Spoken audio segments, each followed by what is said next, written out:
শুভ নববর্ষ সবাইকে জানাই শুভ নববর্ষের অনেক অনেক শুভেচ্ছা ভালোবাসা অভিনন্দন। এই বলে আজকের ব্লগটা আমি শুরু করছি। আজকে আমরা ও বাড়ি যাবো, ও বাড়িতেই আজকে সব কিছু হচ্ছে, যেহেতু কি আজকে নববর্ষ তাই জন্যে। তো আমি রেডি হয়ে গেছি, চলো এবার ও বাড়িতে যাওয়া যাক। তো এটা হচ্ছে আমার জামা, আর এই ব্যাগটা আমি কিনেছি দীঘা থেকে। কত সুন্দর না দেখতে ব্যাগটা। চলো বাড়ি যাওয়া যাক, টাটা। ঠাকুরের মঞ্চটা মা নতুন এবছরে কিনলো, খুব সুন্দর লাগছে দেখতে। এই বাড়িতে এসেই আমি ঠাকুরের প্রসাদ খাওয়া শুরু করে দিয়েছি, সিমুয়ের পায়েস। এটা আমার খুব ভালো লাগে খেতে। তারপর চলো মাকে একবার দেখে আসি। মা কি করছো? দুপুরবেলাকার সব রান্নার তোড়জোড় চলছে। মায়েদের আবার আজকে নিরামিষ আছে, আজকে পুজো আছে, সেই জন্য মায়েদের আজকে নিরামিষ। আমরা শুধু মাছটাই খাচ্ছি। এই যে দাদা, আপনি কি করছেন?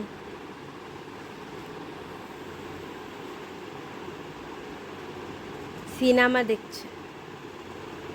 কান থেকে খোল হেডফোনটা, কান থেকে হেডফোনটা খোল।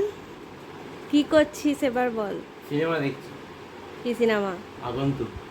কেন দেখছিস? ভালো লাগছে। কাজ নেই তো? হ্যাঁ, আজকে আপাতত নাই।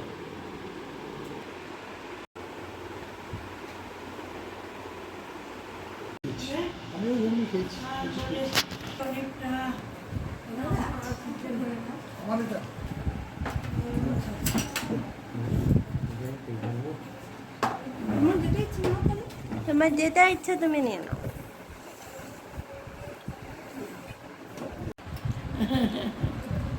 বলো হাই। হাই।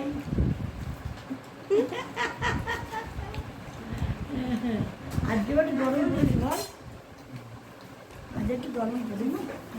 আমার খাবার এসে গেছে। 108 শিব মন্দির। মাম্মা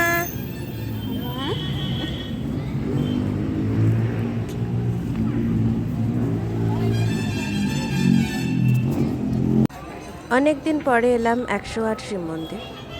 এখানে আসতে আমাদের খুবই ভালো লাগে, তাই আমরা মাঝে মধ্যেই আসি এখানে ঠাকুরের কাছে। এরকম ভাবে ওগুলো সব বাইরে বার করে। ভগবানের কোলে গণেশ ভগবান, কি সুন্দর লাগছে। শিব ঠাকুরের কোলে গণেশ দাদা বসে আছে। হরপার্বতীর মূর্তিটাও দারুণ লাগছে দেখতে, খুব সুন্দর।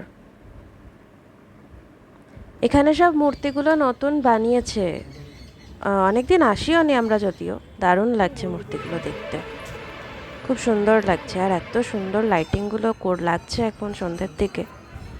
এখানে বিষ্ণু ভগবানের একটা মূর্তি বানানো আছে।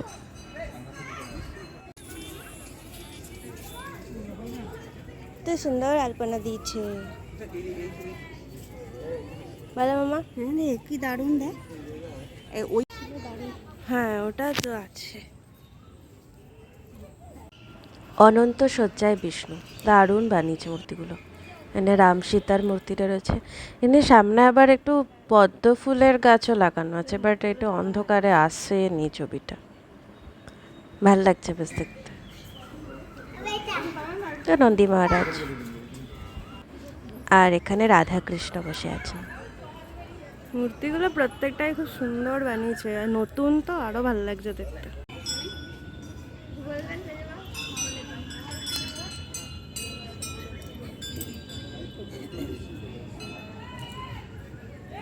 এখানটা যজ্ঞের বেদি, সেই জন্যে চারপাশটা খুব সুন্দর করে বাঁধিয়ে রাখা আছে। এখানে ভেতরে কাউকে ঢুকতে দেওয়া হয় না। মন্দির থেকে বেরিয়ে আসলেই বাইরে এই বিশাল ঠাকুরের মূর্তিগুলো দেখতে পাওয়া যায়। এগুলো খুবই সুন্দর, মানে দারুণ। নটরাজের মূর্তিটা একবার দেখো, কি দারুণ বানিয়ে রেখেছে। আর এদিকে ছিল ত্রিমূর্তির একখানা মূর্তি, খুবই সুন্দর মূর্তিগুলো। দেন আমরা ঠাকুরের ওখান থেকে বেরিয়ে টি টাইম ক্যাফেতে একবার এসেছিলাম, এইখানে একটুখানি মিল্কশেক খাওয়ার জন্যে। তো আমরা তাই ওরিও মিল্কশেক একটা আর দুটো বাদাম মিল্ক অর্ডার করেছিলাম। এই গরমে এই ঠান্ডা ঠান্ডায় খেতে ভালো লাগে। আজকে তাহলে এখানেই শেষ করছি, টাটা, আবার নেক্সট দিন দেখা হচ্ছে, bye. Please do like, comment, share.